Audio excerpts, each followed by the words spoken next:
corrido, el dueño de esa guitarra el día 7 de julio, ahí la dejó abandonada.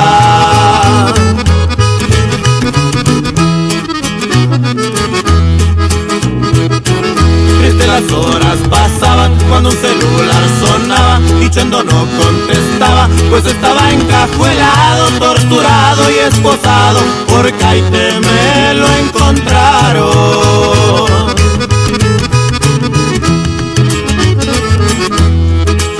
No se le escapó a la muerte como siempre acostumbraban, los guachos nunca pudieron, se burló de varias balas bajo la guardia Rosendo y así los contraatacan.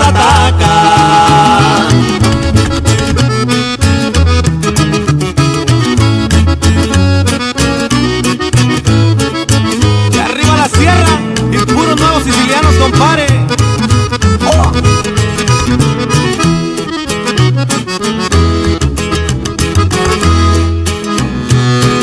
Venganza y otra venganza, como lo dijo la Garza, rencillas de 87 y esos años que provienen. Chendo reinaba en la sierra de la Rosalia, era el jefe.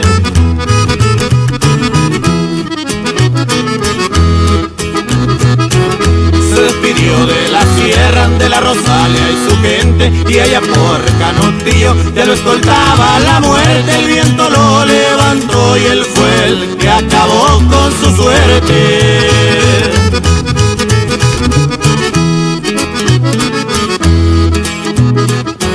En Guamuchil está la tumba del varón de aquel ranchito. Nunca se olviden, señores, del Capi Rosendo López. La ruta la piloteó desde el filo de aquel cerrito.